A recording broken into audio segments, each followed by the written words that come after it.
so many songs today, so please indulge me. First of all, if someone took you for something you weren't, maybe they didn't spend enough time getting to know you, but they took you for something you weren't, meaning they diminished who you were because maybe they didn't bother to try to get to know the real you. This can happen like when you're dating someone. When you're dating someone and maybe it's just a short date, or let me give you two examples where it's kind of hard to get to know people in these type of venues. You take someone to a movie date, or you take someone to a concert.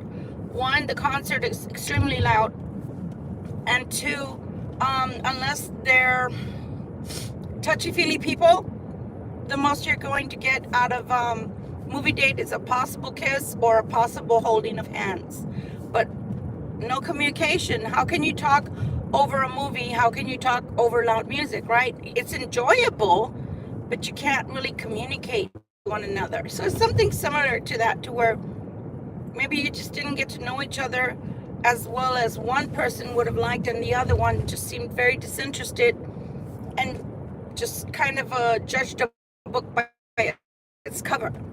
So maybe by your looks, by whatever it is that you were contributing, very superficially, and other than that, that was it. I think you're surprising some people. The other thing I hear is, I heard that song, which I posted, Should I Stay or Should I Go? Because it seems like somebody that you're dealing with, Libra Collective, is very unsettled in their mind. So it's like, I want to go forward towards the Libra. No, I don't. I want to be with the Libra. Do I really? I mean, if I was inside this person in their head long term, I think I'd go crazy. I have my own issues in there. I have my own issues in my own head. But this person is very, I don't think they know themselves. I don't think they know their mind. So do you see how they couldn't have possibly gotten to know you as well as perhaps you would have liked, because they don't even know themselves. Let's see, what else am I hearing? I'm hearing, for those that are Adam Sandler fans, The Wedding Singer. In The Wedding Singer, there's a scene where he's left at the altar. He's left at the altar and he's very miserable and he's very unhappy and he's very blue. He's hurt. It's fine. Maybe somebody's going through something similar where maybe they're being left behind or they feel left behind. I'm not sure. But what I'm hearing, as far as The Wedding Singer is concerned, there's a scene where he's singing and he's just had his heart broken. And he's the lead singer. So he's singing. And he's singing the song, and I don't know if you guys have watched it. You gotta watch it. It's awesome. He's saying, but it was all bullshit. It was a fucking joke. And when I think of you, Linda, I hope you fucking... Have you ever heard that? So he's singing this at a wedding.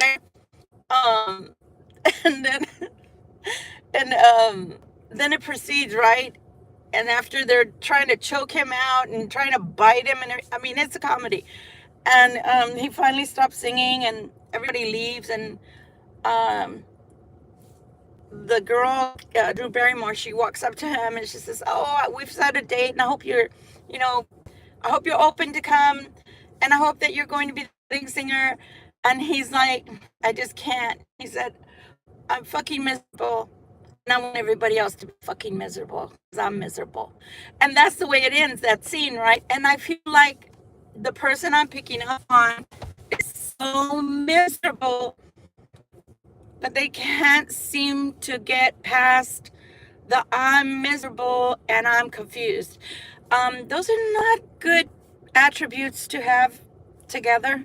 It's just not a good thing to be together.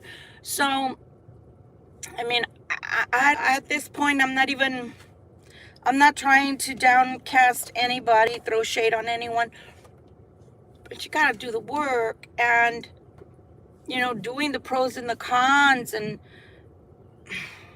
I'm sorry, you know, I don't have any other words of wisdom for whoever's going through that. But I will tell you, non-action is still a decision. Non-action is still doing something. You're deciding not to do something. So you can't really blame someone if you're stuck in a miserable situation, because two things. You didn't, you know, other people didn't put you in that situation, and other people are not keeping you in that situation. Sometimes we see doors that are locked, or we see locks even. And we think, we can't get out of this. How can we get out of this? I know it's going to sound rude, but it's that simple. By putting one foot in front of the other, opening the door and closing it behind you. Oh, I have this, I have that, and I can't because there's this situation. Figure it out. Figure it out. And then take one step after the other and walk out the door. If you're allowing a situation to keep you locked in place, if you're allowing a person to keep you locked in place, if you're allowing fear to keep you locked in place, man, I mean, I have so many songs that are just keep on, like right now I hear whenever I saw your face, but it's a 70s, like it's a 70s song.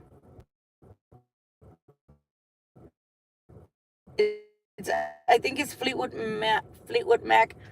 I can't even remember the name of the song. I can't even remember the lyrics. Yeah, the other day I was hearing Landslide. You know, people get older, children are getting older, and I'm getting older too. I kept hearing that song playing. So someone is going through something in their life that they're trying to make some big decisions, and they're realizing they're getting older. They're realizing that when a guy, maybe certain things have hit the mark, maybe their career has hit the mark, maybe their finances have hit the mark, but other than has hit the mark, and they're finding that the decisions they made through the years haven't quite hit the mark, and that can be disconcerting. It can be overwhelming. What do they call it nowadays? You know, they call it a midlife crisis, or you know, or buyer's remorse if you're married. It could be a great many things. Again, you guys are so many Libras, and I'm one reader, but I can tell you that you have someone that's very close to you. Well, actually, you have two people. You have two people that are very close to you that can make a change, a drastic change in your life. And the first person is you. You, the person that you look at every morning as you're brushing your teeth, combing your hair, or whatever, applying your makeup or shaving your face. That person loves you, or should love you, more than anyone on this earth. Because if you don't love yourself enough to put yourself in a safe situation and in a harmonious and healthy situation, you're not in love. You do not love yourself enough. And then, of course, God. You know, sometimes God is trying to steer us in the right direction. We're like, oh, no. And we take the wheel and we're like turning it the opposite way. And then you're going off again, and then the wheel's trying to turn to the left, and you're like, oh, no, course correcting yourself. And are you really course correcting? Because sometimes when we take the wheel for God, we end up in some crazy places. Like that GPS is fucked up. I know that I've had regular GPS that'll tell me to go straight. One time that was in Louisiana, and I'm not kidding you. Anybody that's from Louisiana or knows anything about Louisiana, there are swamps all around you, and there's 2 lanes, and they're this, and so a little bit to the right, a little bit to the left, and you're in the water. And that day, I remember very vividly, I was going to Louisiana, to the port of Louisiana. I was going there to pick up my Nissan. Yeah, don't make fun of me. It was a Nissan Pulsar that I was going to pick up. What year was that? 1991, 92. And had never been to Louisiana in all my life. So literally, I ended up, listening to what was it, Garvin or whatever it is. That was all we had in those days. And I'm listening to it, and it's telling me to keep going straight. Motherfucker, I was at a dead end, and if I would have kept going straight and it was dark out, it was still not. So sometimes our own GPS to us can bring us to places that are crazy. I've had the GPS tell me you've arrived, and I'm like, the fuck, I haven't arrived. I'm like 10 houses away. You've arrived. No, I have not arrived. So again, whose GPS are you listening to? God's? The archangels? The guardian angels that are trying to steer you in the right direction? Or are you trying to do everything on your own? And if you're trying to do, hi honey, if you're trying to do this all on your own, it can be overwhelming. It can be overwhelming, especially for those in a long-term relationship, fruitless or otherwise, but you're still there and you've never known anything but that. Of course, it can be frightening to try to get out of that. But for me, I don't know, because I'm a Libra, for me, common sense is, because Libras work a lot on logic. We're an air sign. Air signs think, is this relationship worth staying in? To me, okay, it's giving me money. Yippee. Okay, great. Everybody needs money. We all know that. Sense of security. Okay, how? Money. Okay, we already checked that box. So if that's all it's giving you, where's the rest? Where's the beef? They used to say in Arby's. Remember the Arby's commercials, the old ones? Where's the beef? We have the beef. So again, whose GPS are we following? Whose GPS are we following? We need to make sure that it's good with God, that's the plan that He has for us. Because I promise you, you're going along. Ooh, this is great. I got $1 million. Ooh, I got 10 million. And that man just spit out a tremendous amount from his mouth. That was weird. And I always tell you guys that when somebody interrupts like that, there's something that you need to hear from me that I'm saying. So again, those checkoffs are like, okay, well, I won't have to be hurting for money. That's wonderful. Yeah, okay. Here's a round of applause. Where's heart health?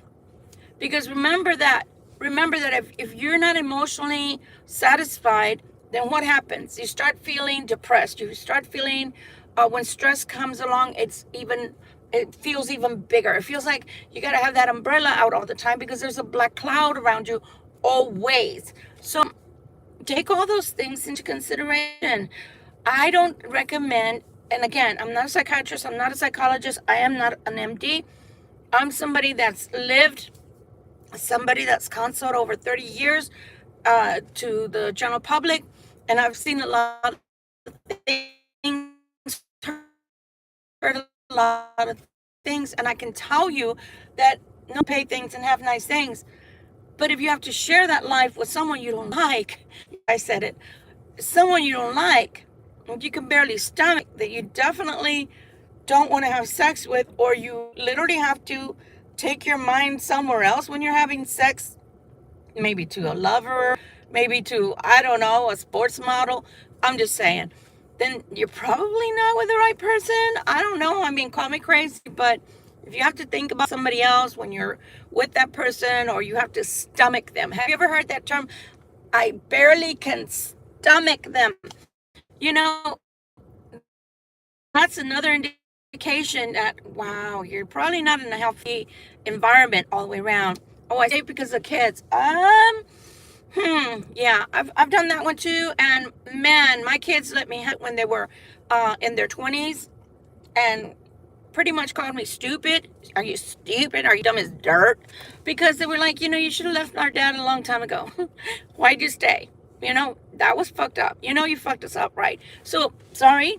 I always like to use myself when I can as a learning experience that's real, so that you guys can resonate with it. You can associate with it by way of me giving you examples.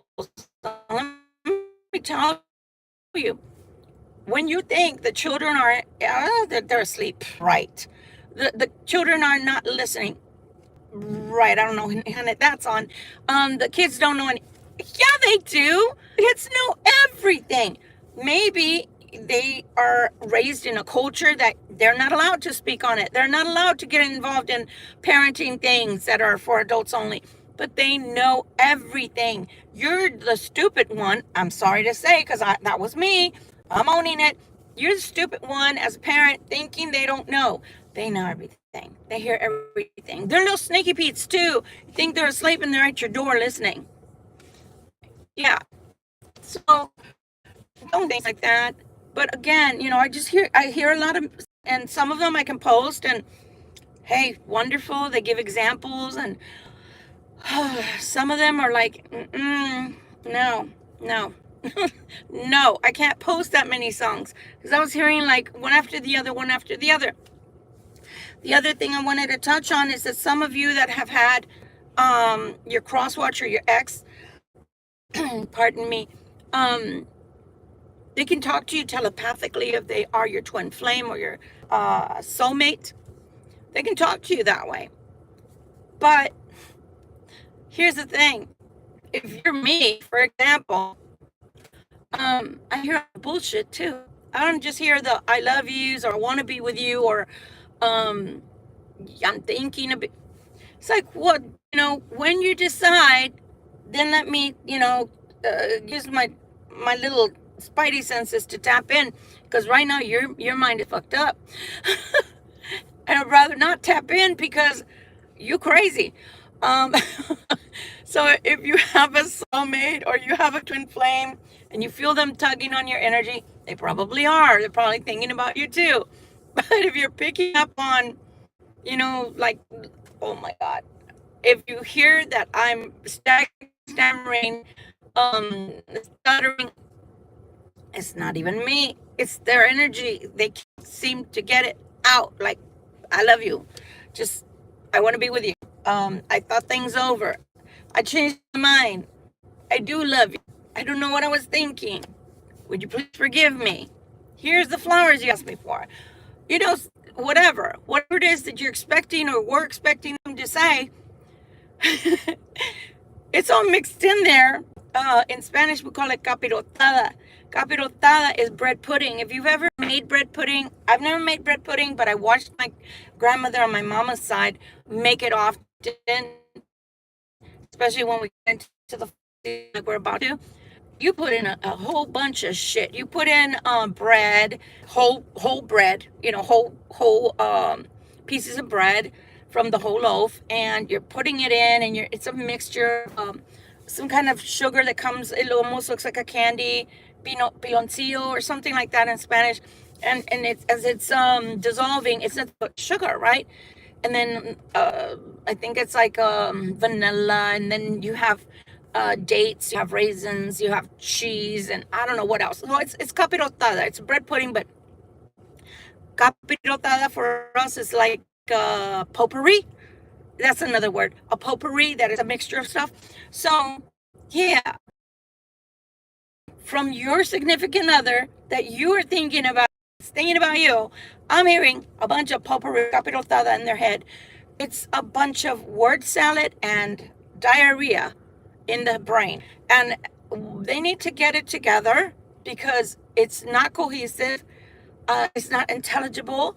It's like, OMG, if they were to talk to you, it would sound like, I really, really love you. I thought it over, and I don't know what was wrong with me. Why did I do that?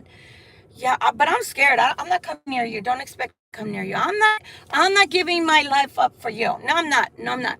God, but I really miss you. God, I want to touch you, God. Again, PG, trying to anyway, but anybody that's under 18, you're not supposed to be here. Really want to, and then, no, no, I'm not ready. so, so that's a bunch of BS, a bunch of, I don't know what it is, but it's not intelligible. And this is almost the same. Well, it's gotten worse actually. 5 to 6 months ago, it was, I am in love with you. Then they didn't want to own up to it.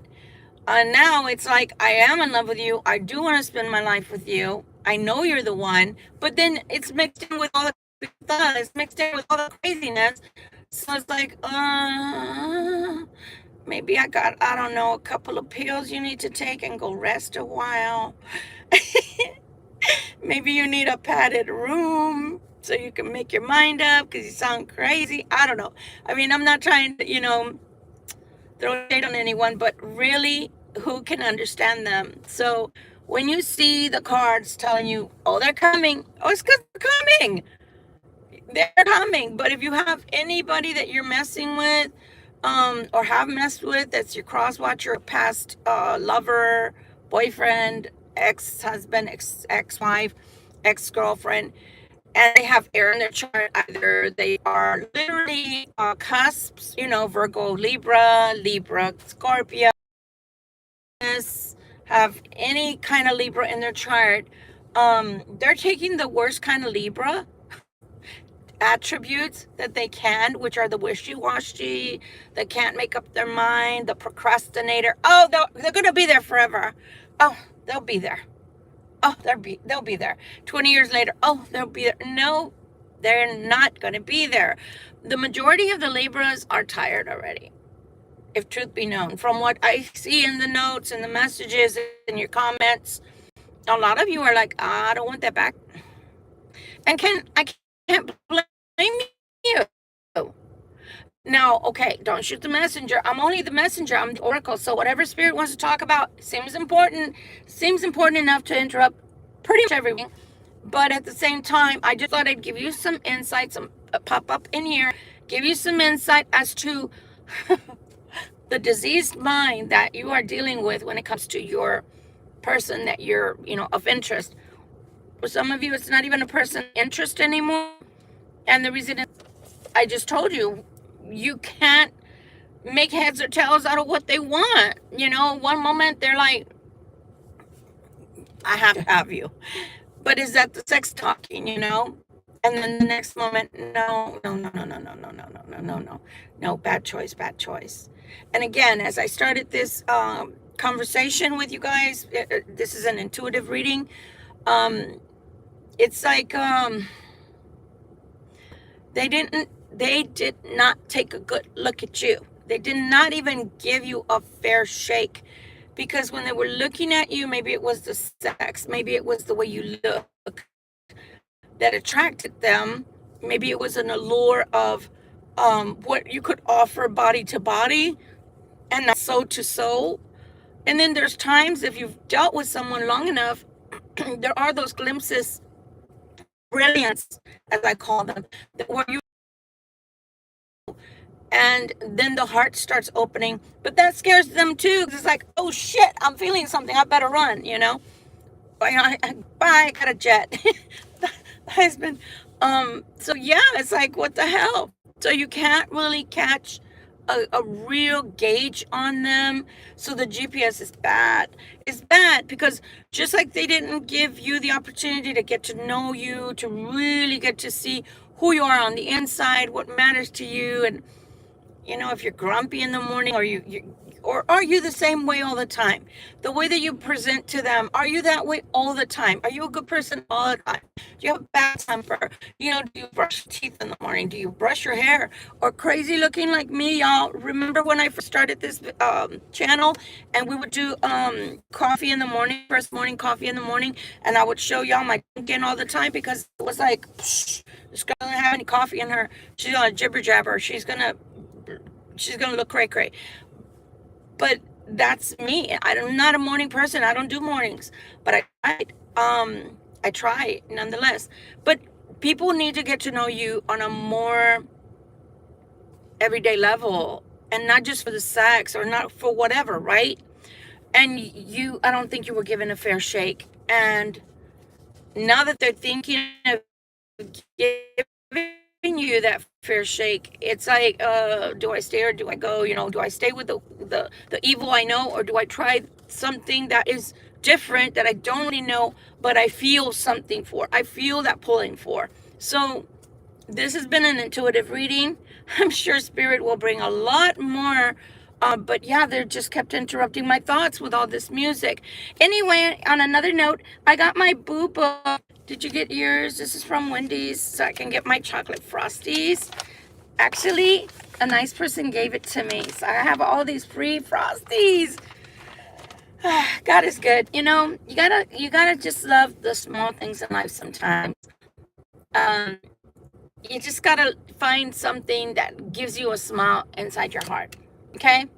Much love and light to you. This has been an intuitive reading in reference to the cross watcher, or as I call, especially the males, the crotch watcher, because they haven't met a crotch they didn't like. I love you guys. I'll be back later, possibly, for the nightcap reading. And yeah, this has been Victoria Violet, Gypsy Roots Tarot Travel. Bye, guys.